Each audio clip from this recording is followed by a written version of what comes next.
যতই হোক আমার মা 10 দিন 10 মাস পেটে রাখার পরও সেও কিন্তু দিন শেষে একটা খোঁটা দেয়। আমি মনে করি কি যে স্বামী যতই টর্চার করুক, যত কিছু থাকুক, স্বামীর ঘরে থাকাটাই অনেক মনে করে বেস্ট। আপনাদের সবাইকে স্বাগত জানাচ্ছি। তার সাথে আমার পরিচয় হচ্ছে ফেসবুকে। সে আমাকে রিকোয়েস্ট দিছে অনেক দিন ধরে, প্রায় মনে হয় 1 বছর ধরে সে আমার সাথে অ্যাড, কিন্তু কখনোই কারোর সাথে কেউ আমরা কথা বলি নাই। পরে দিয়ে হঠাৎ একদিন আমি নিজেই তাকে নক দিছি। নক দেওয়ার পরে হাই হ্যালো কথা বলতে বলতে সে আমাকে বলে যে আমাকে দেখার পর আমার ফেসবুকে কোনো ছবি ছিল না, আমাকে পছন্দ করছে সে। একটা কথাই আমি ভাল লাগছে যে আমি তো প্রেম করে সময় নষ্ট করতে চাই না, আমি বিয়ে শাদী করে সংসারী করতে চাই, আমার জন্য মেয়ে দেখতে আছে। হ্যাঁ, প্রেম করে আমি তোমারে পাবো না, আমি নিজেও পাবো না, কষ্ট পাবো, তার চেয়ে ভালো আমরা বিয়ে শাদী করে ফেলি। তো পরে বলছি যে বিয়ে শাদী যত করবা তোমাকে আমার দেখতে হবে, আমিও তোমাকে দেখবো। বলছে যে ঠিক আছে। তখনই ফ্রাইডেতে আমি দেখা করি, তারপরে শুক্রবার আমি তাকে বিয়ে করছি ফ্যামিলি ছাড়াই। তাও বিয়েটা করছে আমার নিজের টাকা দিয়ে, তার পকেটে 1 টাকাও ছিল না। আমি বিয়ের কাবিনের মানে খরচ সবকিছু দিয়েছি। দেখে অনেক পছন্দ হয়ে গেছে আপনার, তাই তো? মানে হ্যাঁ, এরকমই।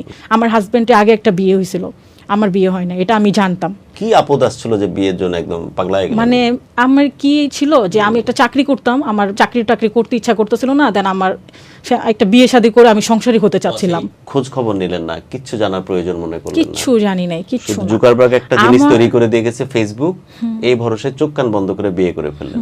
এমনও কিন্তু হইতে পারতো আমি যে খোঁজ খবর নেই নাই, আমাকে নিয়ে যদি ফেলতো বা কোনো জায়গায় আমাকে পাচার করে দিত। হ্যাঁ, আমি কিন্তু ওর বাসা কোনো কিছুই আমি চিনি না। ও মানে ওর ফ্যামিলিতে কে কে আছে, ওর বাসা কোথায়, বা আমাকে কোথায় নিয়ে যাবে আমি কিচ্ছু জানি না। তো আমি গেছি, আমার এক জামা কাপড় আমি 1 কাপড়ে গেছি। যাওয়ার পর দেখি ওনার বোন আছে, ওনার মা আছে।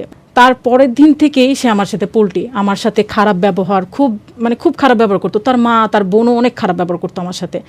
তা আমি বললাম কি আল্লাহ, আমি কি ফ্যামিলিতে আসছি যে আমার সাথে এরকম খারাপ ব্যবহার করে।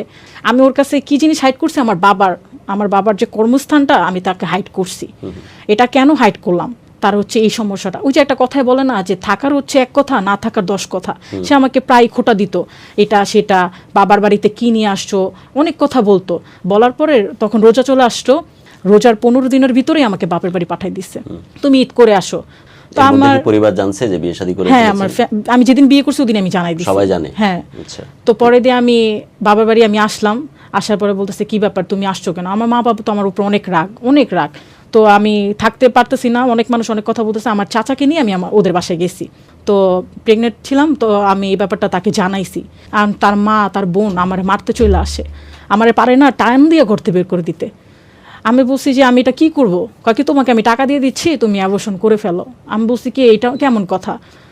পরে বলতেছে না, টাকা দিয়ে ফেলে এটা আমি কোনোভাবে রাখবো না, আমার এই বয়স না, ঠিক আছে, আমি বিয়ে শাদী করছি দেখে আমি এগুলো নিতে পারবো না, সামনে আমার কেরিয়ার আছে, আমি বিদেশ যাবো, এগুলো আমি কোনো কিছু নিতে পারবো না। কেন করতে চায় না জানেন? যে ও মেয়েদের সাথে কথা বলতে পারবে না, বিভিন্ন মেয়েদের সাথে ঘুরতে পারবে না, মিশতে পারবে না, একটা আটকাতে থাকবে, সন্তানের বাবা হবে, দায়িত্ব বাড়ে যাবে, এগুলোর প্রতি থাকতে চায় না। সে সবসময় নিজের মতো চলতে চায়। ও ডাইরেক্ট অস্বীকার করছে এটা ওর সন্তান না। ওর মা বলে কিছু তুমি কার থেকে এটা নিয়ে আসছো? তো পরে দিয়ে আমি চলে গেছি, পরে টাকা দিয়ে দিছে। চলে আসার পরে আমি তারপরের দিনে আমি এটা অ্যাবর্শন